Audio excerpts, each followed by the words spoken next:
Une semaine s'achève, une autre commence, mais ici tout continue. Bienvenue dans Écho du Palais Toumaï, votre magazine grand format de l'actualité présidentielle. Ici, comme vous le savez, on ne parle pas seulement de l'actualité, on la décrypte. On ne se contente pas de suivre les grandes décisions, on les comprend et on mesure leur portée. On ne fait pas que relayer le discours officiel, on amplifie la voix du citoyen. Écho du Palais Toumaï, merci de nous rejoindre, le voyage commence. On ouvre ce numéro par l'essentiel, les temps forts de l'agenda présidentiel, rencontres, décisions, actions de terrain. Tout ce qui a marqué la semaine au sommet de l'État vous est résumé sans détour par Angal Toklok et c'est dans la rubrique Actu en bref. Le Tchad s'installe dans une nouvelle ère de gouvernance avec la ferme volonté du président de la République, chef de l'État, Maréchal Mohamed Idriss Déby Itno. Pour preuve, la décentralisation se concrétise, l'administration se réinvente et les secteurs vitaux comme l'élevage et l'agriculture se transforment en levier puissant de développement et de souveraineté. Cette semaine, le palais Toumaï a vibré au rythme de ses engagements. D'abord le mardi 29 juillet 2025, après avoir clôturé le séminaire national sur la décentralisation au Tchad, le chef de l'État a réuni successivement au palais Toumaï les 23 délégués généraux du gouvernement auprès des provinces, les 23 présidents des conseils provinciaux, puis les 23 maires des chefs-lieux des provinces pour leur décliner une lettre de mission claire et exigeante. Le message est sans équivoque. Agir avec responsabilité, loyauté et autonomie, sans attendre l'ordre de N'Djamena pour rétablir paix et sécurité sur l'ensemble du territoire et rapprocher efficacement l'administration de l'administré. Insistant sur la nécessité d'une gouvernance locale intègre, transparente et redevable, le président de la République a exhorté les élus et responsables administratifs à incarner l'état de proximité en rendant compte à leur population et intégrant les recommandations du séminaire dans les budgets communaux de 2026. Mercredi 30 juillet 2025, la sortie solennelle de la 19e promotion de l'École nationale d'administration ENA, baptisée Bintou Maloum en hommage à une pionnière, a été l'occasion pour le chef de l'État de réaffirmer son ambition d'une administration compétente et engagée. Face aux 196 nouveaux cadres formés, le maréchal Mohamed Idriss Déby Itno a montré la voie. Une administration proactive, connectée, disponible 24 heures sur 24 au service du citoyen. L'équité de genre, l'inclusion des personnes en situation de handicap et l'expansion des formations dans les provinces sont autant de priorités pour une modernisation durable. Le même jour, le président de la République a présidé 2 réunions de suivi et évaluation du chantier numéro 9 de son programme politique dédié à l'industrialisation des secteurs de l'élevage et de l'agriculture. Lors de ces 2 rencontres, le chef de l'État a réaffirmé sa volonté de bâtir une économie agro-pastorale forte et capable d'assurer autosuffisance alimentaire et emploi durable. Sur le plan diplomatique, la visite éclair à N'Djamena du général de corps d'armée Saddam Haftar, chef d'état-major des forces terrestres de l'armée libyenne, le vendredi 1er août 2025, a permis de renforcer les liens bilatéraux. Accueilli par le ministre des Armées, général Issa Kamalou Adjamous, puis reçu au palais Toumaï, le chef militaire libyen a échangé avec le président de la République sur la réouverture des frontières communes, la situation des Tchadiens détenus en Libye et la sécurité transfrontalière. Maréchal Mohamed Idriss Déby Itno a réitéré à son hôte l'engagement du Tchad à œuvrer pour un retour durable de la paix en Libye. Dans le même domaine de l'aviation civile, N'Djamena est devenue en l'espace de 48 heures la capitale continentale du ciel africain en accueillant les ministres des Transports des 19 États membres de l'Agence pour la sécurité de la navigation aérienne en Afrique et à Madagascar. En marge de ces assises, le chef de l'État a reçu la délégation au palais Toumaï. Le Tchad, qui assure désormais la présidence du comité des ministres à travers Madame Fatima Goukouni Oueddei, ministre des Transports, de l'Aviation civile et de la Météorologie nationale, entend faire de ce mandat un levier d'action sur les 16 millions de kilomètres carrés que couvre la SEGNA. Le Tchad, sous la conduite éclairée de son président de la République, avance sur tous les fronts. Une marche sûre et certaine vers la souveraineté et le développement qui demande courage, responsabilité et abnégation à tous les acteurs, à commencer par les décideurs eux-mêmes. Un Tchad de proximité, c'est ce que veut le président de la République, maréchal Mohamed Idriss Déby Itno, au point de faire de la décentralisation une priorité de l'État, au même titre que la sécurité et l'unité nationale. Cette vision se concrétise surtout depuis la récente tenue ici en N'Djamena du séminaire national sur la décentralisation au Tchad. Qu'est-ce que ce séminaire a produit? Comment les choses se mettent-ils en place? Que reste-t-il à faire? Réponse d'un regard d'expert avec le ministre d'État, ministre de l'administration du territoire et de la décentralisation, Liman Mohamed.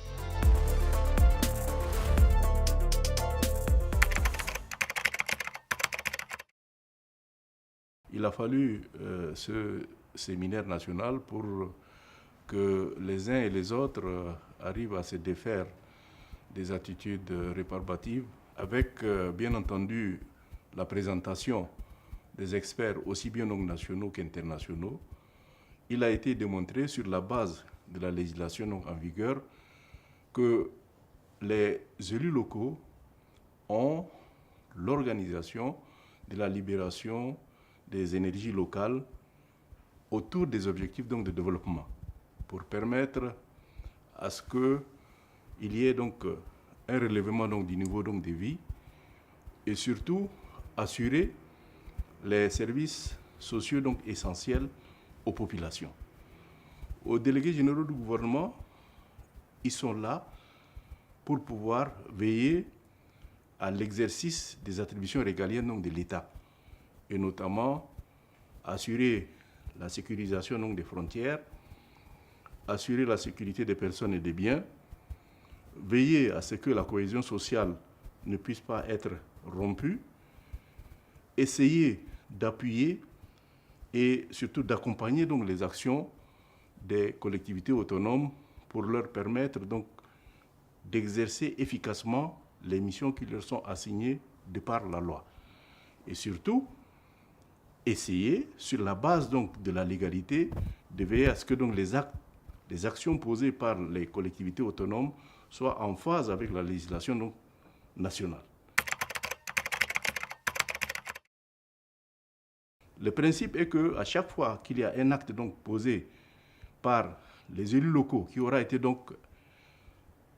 entaché d'illégalité, les élus locaux, lorsqu'ils contestent la décision d'illégalité alléguée, peuvent saisir les juridictions administratives à l'effet de pouvoir dire le droit.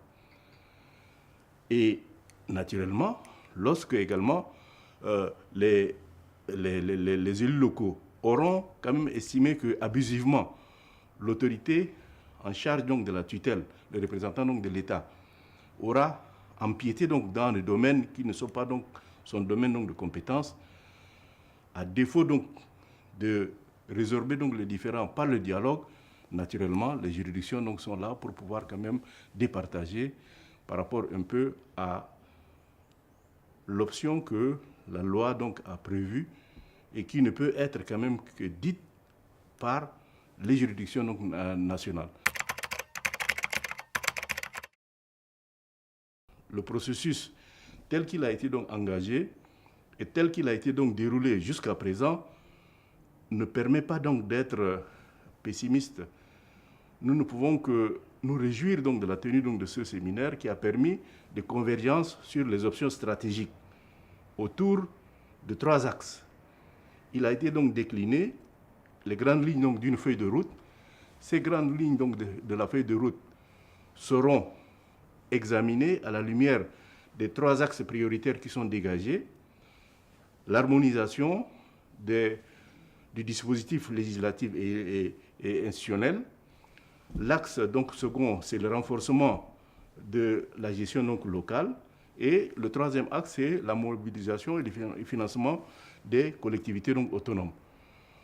Il y a donc des grandes lignes qui sont donc déclinées à travers la feuille de route, mais nous avons pris donc le soin de pouvoir préparer une opération donc, de déclinaison de ces actes, de ces grandes lignes à travers un atelier regroupant donc, les principaux acteurs et surtout les experts qui sont encore donc là, qui pourraient donc nous aider à pouvoir mieux donc affiner donc la feuille de route pour permettre de pouvoir faire en sorte que l'on soit en mesure de déterminer avec exactitude le responsable donc de l'action qui doit être quand même réalisée, de permettre donc de savoir également quels sont donc les livrables qui sont donc attendus et de permettre aussi donc de mobiliser donc les ressources donc nécessaires dans le cadre donc de la loi de finances pour que nous puissions, surtout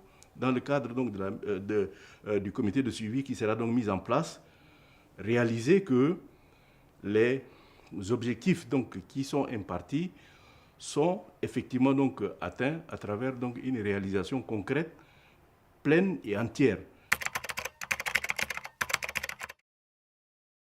Nous venons donc de recevoir les pertinentes orientations du chef de l'État pour la mise en œuvre harmonieuse, sans quand même donc des résistances donc à opposer, sans également donc des prétentions démesurées à faire valoir.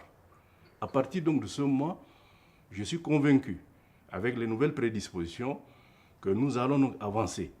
Nous sommes à la veille donc de l'examen du projet de loi de finances donc de l'année. Tout doit être quand même donc conçu pour aller dans le sens des actes donc à poser pour faire comprendre donc à l'opinion que cette option est irréversible et qu'elle est en train donc d'être déroulée suivant comme les prescriptions donc du chef de l'État. Et nous y travaillons et nous pensons que les jours à venir permettront donc aux uns et aux autres, dans un cadre collaboratif, avec l'implication donc de tous les acteurs, élus locaux comme représentants donc du gouvernement, nous allons quand même faire de telle sorte que les préoccupations puissent être prises en compte et que, suivant donc l'optique donc de la progressivité, nous allons donc avancer pour que le processus démocratique, au fil des ans, se consolide et s'enracine davantage donc dans notre pays. Et si la culture devenait un levier de croissance, si le tourisme devenait une force pour l'économie nationale, c'est tout le pari du chantier 12 du programme politique du chef de l'État. Dans plus de 12 chantiers, plongeons au cœur du non moins important chantier consacré à la valorisation du patrimoine culturel et touristique. Promouvoir les merveilles culturelles et touristiques du Tchad, tel est l'intitulé du chantier 12 du programme politique du chef de l'État, Maréchal Mohamed Idriss Déby Itno. C'est un engagement fort qui vise à faire non seulement de la culture et du tourisme tchadien des symboles d'identité nationale, mais aussi des moteurs du rayonnement économique et diplomatique. Le président de la République réaffirme à travers ce chantier sa volonté de hisser le patrimoine matériel et immatériel tchadien à la place qui lui revient. Notre culture et notre fierté, nos sites touristiques sont uniques au monde. Nous devons les protéger, les faire rayonner et les mettre au service du développement, a-t-il souligné. Le Tchad, qui est un scandale géologique, l'est aussi sur les plans culturels et touristiques. Il regorge de richesses culturelles rares, des traditions millénaires, des langues variées, des arts ancestraux et des savoir-faire vivants qu'il est judicieux de préserver et de promouvoir. Le festival d'Ari, qui vivifie chaque année ces rares trésors, est le témoin que le Tchad, pays de Toumaï, berceau de l'humanité, est une mosaïque de peuples et de pratiques culturelles. C'est pourquoi, au nombre des actions de ce chantier, le chef de l'État préconise la formation artistique, la production audiovisuelle, l'organisation d'événements culturels d'envergure nationale et internationale et le soutien des initiatives artistiques. Sur le plan touristique, le Tchad est une terre de merveilles qui appelle aux randonnées les massifs montagneux, les lacs, les parcs, les réserves de faune, Les peintures rupestres préhistoriques sont autant des trésors naturels et historiques qui attirent de plus en plus l'intérêt des spécialistes du tourisme. En conséquence, le président de la République ambitionne durant ce quinquennat de développer des infrastructures d'accueil, de former des guides locaux, d'améliorer les conditions d'accès aux différents sites et de faire leur promotion à l'international pour positionner le Tchad comme l'une des destinations touristiques émergentes au cœur de l'Afrique. Déjà, plusieurs actions concrètes sont en cours dans le cadre de ces chantiers, notamment l'intensification de la diplomatie culturelle à travers la participation du Tchad à de grands rendez-vous internationaux, à l'exemple du FESPACO. Le chantier 12 du président de la République, chef de l'État, Maréchal Mohamed Idriss Déby Itno, se veut profondément structurant. Il répond au double impératif de préservation de l'identité nationale et de diversification de l'économie nationale. En mettant la culture et le tourisme au cœur du changement, le chef de l'État trace une nouvelle voie, celle d'un Tchad fier de son passé, confiant dans son présent et ambitieux pour son avenir qui s'annonce rayonnant. On a parlé vision, on a parlé culture, place à une autre réalité, celle qui se déroule chaque jour sous nos yeux en N'Djamena, entre embouteillages, accidents à répétition, incompréhension autour du sens giratoire. La route est devenue un terrain à haut risque. Le bitume ne pardonne pas, surtout en saison pluvieuse. C'est vrai, le code de la route a changé, mais les habitudes résistent. Et parfois, le prix à payer est énorme. À qui la faute? L'incivisme, le code, l'impréparation. Notre équipe a enfilé le gilet, tendu son micro et posé les questions sans détour. Bienvenue dans la rubrique Œil de l'équipe, un reportage au cœur du trafic urbain en N'Djamena, signé Naïm Ahmad Baba.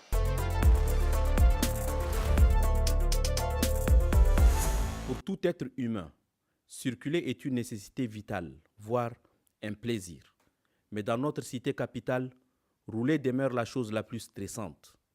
N'Djamena est confronté depuis quelques années à d'énormes problèmes de circulation routière. Avec une population en constante évolution, un parc automobile qui augmente chaque mois et une urbanisation rapide, la question de la congestion routière est une équation difficile à résoudre pour les autorités en charge de la question. Pour cause, la plupart des routes en état de dégradation avancée rend leur utilisation difficile.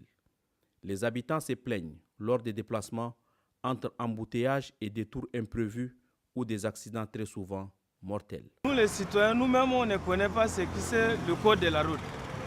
Nous, on ne respecte même pas le code de la route. Pour une personne qui veut freiner et garer quelque part, normalement, il doit signaler d'abord avec les lumières.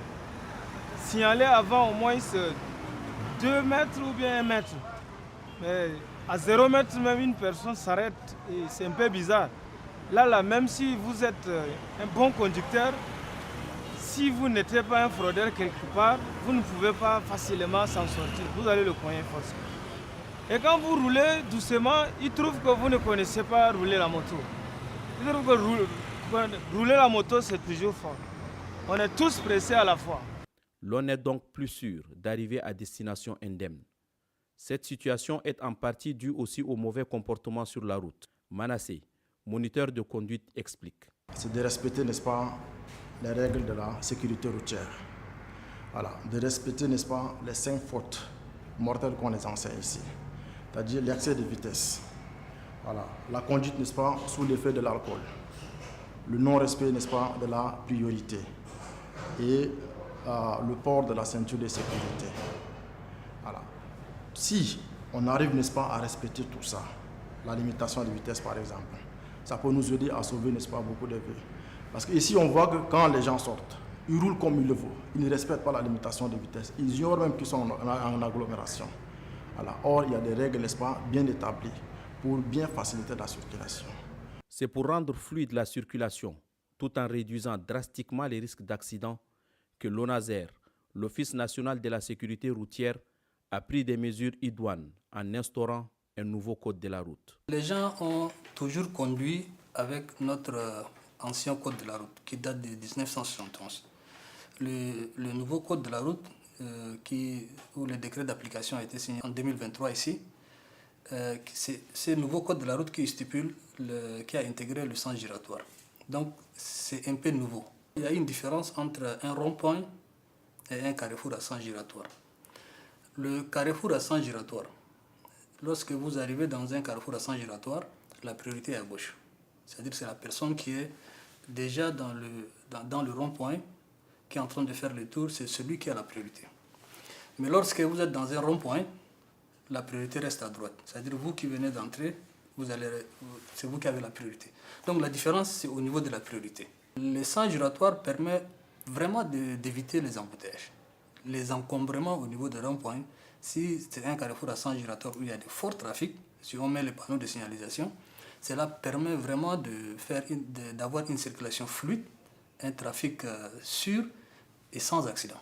Au four et au moulin, les agents du groupement de sécurité des réglementations routières, GSR, s'activent chaque jour que Dieu fait pour réglementer la circulation malgré l'incivisme caractérisé de certains usagers de la route. Le commandant adjoint du GSR témoigne. N'Djamena déjà couvre une superficie urbanisée de 41 542 hectares et une population estimée à 2 millions d'habitants. Donc, face à la croissance constante, des embouteillages et en plus les accidents de la voie publique est un défi majeur de la sécurité routière. Vous savez que les ronds-points, nous avons déjà 54 ronds-points et 5 viaducs. Dans tous ces ronds-points, on a déployé tous les éléments. Quand vous sillonnez et vous voyez, ils sont en train de réglementer, c'est pour qu'il y ait la fluidité de la circulation de la voie publique. Toutes ces mesures prises par les autorités en charge de la circulation routière visent essentiellement à réduire les cas d'accident et rendre fluide la circulation. Il est donc de bon ton que les usagers les respectent car, comme dit un artiste, la route ne tue pas, mais c'est nous qui tuons à cause de nombreuses maladresses. Les réformes sont importantes. Les experts nous éclairent, mais que nous soyons piétons, cyclistes, conducteurs ou encore passagers sur la voie publique, nous sommes tous des usagers et parfois la colère et l'incompréhension montent aussi vite que les klaxons. Alors, dans la rubrique Élan, le micro est tendu à ceux qui vivent en N'Djamena depuis leur volant, leur guidon ou sur leur trottoir. Qu'est-ce qui doit changer pour que la conduite redevienne un acte serein et non une source de stress? Suivez.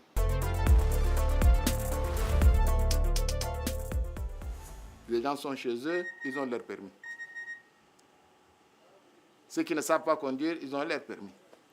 Ceux qui viennent du village vendre leurs chevaux, vendre leurs moutons, vendre quoi, ils achètent des motos pour perturber la circulation. Nous, on a des chauffeurs et des chauffards. L'accident peut arriver à n'importe qui. Mais ceux qui font beaucoup d'accidents, ce sont les chauffards. Mais malheureusement, il n'y a pas de sanctions ici. N'Djamena, les gens ne respectent pas le code de la route. Un exemple, lorsque vous voulez virer et que vous donnez le code, on vient vous balancer. On vient vous tamponner en disant iti nar sakher dawasa iti tumurga ide nakwala wala mala nar sakher dawasa. Mais vraiment, vous voyez ça? Ça, c'est l'incivisme même total de la population. Et maintenant même, si on veut doubler quelqu'un, on le double à gauche. On ne double pas à droite. Mais quand on vient, on double à droite, à gauche, et puis à telle enseigne que vous êtes perdu. Où est-ce que vous devez aller? Même si vous êtes à moto, vous êtes censé connaître le code de la route au moins.